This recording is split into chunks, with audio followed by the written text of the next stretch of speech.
ఇంత దమ్మున్న సీఎం రాజధాని విషయంలో ఎందుకు మెత్తబడిపోయారు? ఇంతవరకు ఏమి సచివాలయం కట్టారు కానీ అది అంటే ఎక్కడ ఉన్నాయండి? ఎక్కడ పనులు జరుగుతున్నాయి? కేవలము మీడియా సమావేశాలు. నాగరాజు గారు మీకు కనపట్లేదా? ఏముందండి, సచివాలయం కట్టారు, అది కూడా అరాకొరతో కట్టారు. అరాకొర అంటే 6-7 నెలల్లో సచివాలయం కట్టమంటే చిన్న విషయమా?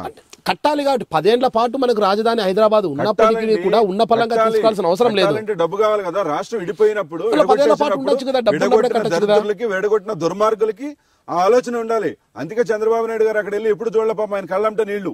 ఈ రాష్ట్రానికి ఏమీ చెప్పకుండా, రాజధానికి ఏమిస్తామో చెప్పకుండా, విడిపోయిన రాష్ట్రానికి ఏ విధంగా ఫైనాన్షియల్ సపోర్ట్ చేస్తామో చెప్పకుండా వీళ్ళు ఎడగొట్టారు. రాష్ట్రం దెబ్బతింటది, ఈ రాష్ట్రాన్ని మనం మొయ్యలేమని చెప్పి బీజేపీతో మన ఎలక్షన్లో మేము పొత్తు పెట్టుకోకూడదు వాస్తవం చెప్పాలంటే. ఎందుకంటే కాంగ్రెస్ పార్టీతో బీజేపీ కూడా కలిసి రాష్ట్రాన్ని ఎడగొట్టిందని ప్రజలు కోపంతో ఉన్నారు. లోకల్ బాడీ ఎలక్షన్లో మా మీద చంద్రబాబు నాయుడు గారి మీద నమ్మకంతో ఓట్లేసిన ఓట్లు మాకు అసెంబ్లీలో రాలా. ఎందుకంటే బీజేపీతో మేము పొత్తు పెట్టుకున్నాం కాబట్టి. ఇది వాస్తవం. ఇది ఎవరేమనుకున్నా సరే ఇది వాస్తవం. కానీ నరేంద్ర మోడీ గారి మీద క్రేజ్ ఉంది, ఓవరాల్ క్రేజ్ ఉంది. కానీ ఈ రాష్ట్రం విభజించినప్పుడు కాంగ్రెస్ పార్టీ వాళ్ళు దుర్మార్గం చేస్తే ఆ దుర్మార్గులకి వీళ్ళు కూడా సహకరించారన్నది ఇక్కడ ఉన్న ప్రజల్లో ఉంది బలంగా. ఆ రోజున బలంగా ఉంది, వాళ్ళు లేదు. ఆ రోజున బలంగా ఉన్నప్పుడు కూడా మా నాయకుడు ఒక 4 సీట్లు పైన మాతో చెప్పాడు, సార్ ఇది ఇబ్బంది ఉంది సార్, లోకల్ బాడీస్లో మనకు 1 సైడ్ ఉంది, బీజేపీతో పొత్తు పెట్టుకుంటున్నామనంటే మన ఎలక్షన్ ఓడిపోయేటట్టు కనపడుతున్నామండి. నేను ఒకసారి ఆయన కారులో దేవరపల్లి నుంచి ఎల్లిపేట దాకా వస్తా ఎక్కినప్పుడు అడిగితే నేను చెప్పాను, సార్ ఇది ఇబ్బంది కొంచెం టైట్గానే ఉంది, ఎలక్షన్ మనం చాలా కాషియస్గా చేయాలి సార్, కొంచెం ఇబ్బందిగానే ఉందని చెప్పాను.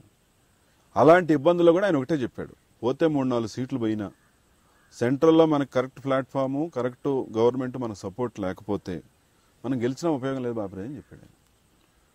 గెలిచిన వాడినా మనకి సెంటర్లో బలమైన బేస్లు అయినప్పుడు దెబ్బతినిపోతాం. ఈ రాష్ట్రాన్ని మనం గట్టెక్కించాం, ఇంకప్పుడు ఓవరాల్ గా మన పునాదులకు వదిలిపోతాయి. మనం గెలిచిన ప్రత్యేక హోదా తీసుకురావడంలో విఫలమయ్యారు, పెద్దగా చేయలేకపోయారు. ప్రత్యేక ప్యాకేజీ అన్నారు కానీ ఏదో అంటున్నారు, చట్టబద్ధత లేదు, ఇవన్నీ కూడా వైఫల్యాలే కాదంటారా? ప్రత్యేక హోదా విషయంలో చంద్రబాబు నాయుడు గారిని దెబ్బలాడలేదా? మేము దెబ్బలాడలేదా? మా ఎంపీలు దెబ్బలాడలేదా? ఈ రాష్ట్రం ఈ దేశంలో ఏం చెప్తారు? ఇక్కడైతే ఆర్థిక లోటు అని ఇక్కడ అంటారు, లేకపోతే వృద్ధి రేటు సాధించామంటారు. ఈ దేశంలో వృద్ధి రేటుకి ఇక్కడున్న ఆర్థిక లోటుకి చాలా డిఫరెన్స్లు ఉంటాయి సార్. వృద్ధి రేటు ఈ చంద్రబాబు నాయుడు గారి నాయకత్వంలో అగ్రికల్చర్ గానీ, ఇండస్ట్రియల్ గానీ, ఆక్వాన్ గానీ ఈయన పరిపాలనలో గతంలో కంటే వృద్ధి రేటు సాధించాడు. ఎక్కడొచ్చే ఇండస్ట్రీస్ ఎక్కడొచ్చాయండి? అన్ని శిలాఫలకాలు వేయడము, శంకుస్థాపనలు చేయడమే సరిపోతుంది. ఎక్కడొచ్చాయి ఇండస్ట్రీస్ ని మంచి కరెంట్ ఇచ్చి నడిపించాడండి. కొత్త ఇండస్ట్రీ రావాలంటే 6 నెలలు 3 నెలలు వచ్చేది కదా. ముందు కరెంట్ లేక ఇండస్ట్రీ అనేది మూతపడిపోయి. మీ దగ్గర భీమవరం దగ్గర ఉన్న ఆక్వా పార్క్ ఇంతవరకు ఎందుకు దిగాలి? అక్కడే ప్రజలంతా కూడా దాన్ని అంతా వ్యతిరేకిస్తున్నారు. దుర్మార్గులు వాళ్ళు. ఆక్వా పార్క్ ఎవరిచ్చారు? చంద్రబాబు నాయుడు గారు ఎవరో పాపం అక్కడ. మీరు చెప్పిన తుందూరు ఆక్వా పార్క్ చంద్రబాబు నాయుడు గారి కంటే ముందు గవర్నమెంట్ వాళ్ళు ఎవరు? కాంగ్రెస్ వాళ్ళు ఇచ్చారు. ఆ రోజు నాడు ఎక్కడ పడుకున్నాడు జగన్మోహన్ రెడ్డి? ఎక్కడ పడుకున్నాడు ఆ రోజు నాడు?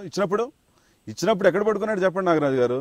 ఇప్పుడు చంద్రబాబు నాయుడు గారు అక్కడ ఫ్యాక్టరీ కడితే 10 మందికి ఉద్యోగాలు వస్తే ఇతనికి ఎక్కడ మంచి పేరు వస్తుందని చెప్పి ఇచ్చేస్తా ఉన్నాడు. ఇబ్బంది ఉంది, ఆయన కూడా చెప్పాడు. ఒక్క ప్రజలకు కూడా ఇబ్బంది లేకుండా ట్రీట్మెంట్ ప్లాంట్ పెట్టి, పైప్ లైన్ పెట్టి, వేస్ట్ వాటర్ని దూరంగా 10 కిలోమీటర్లు 15 కిలోమీటర్లు తీసుకెళ్లి కలుపుతానని చెప్పాడు. ఉంటాయి ఇబ్బందులు, ఉంటాయి, ప్రజల నుంచి ఇబ్బందులు ఉంటాయి.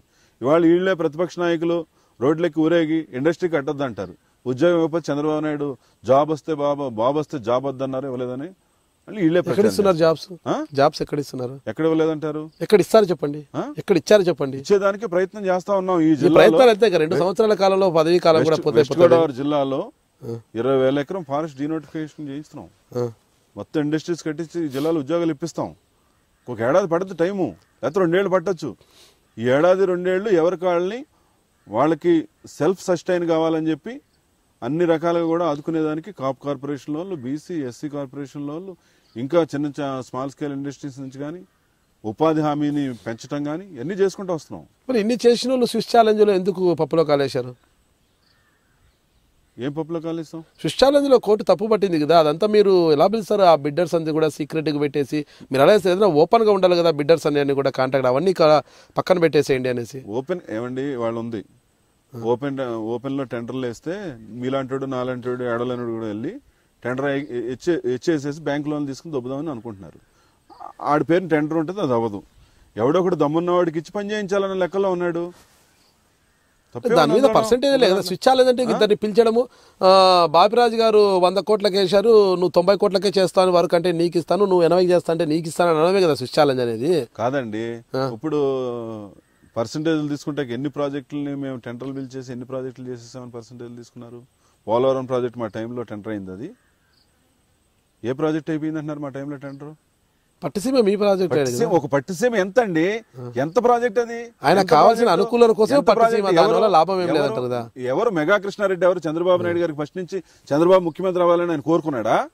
మెగా కృష్ణారెడ్డి గారు కోరుకున్నాడా?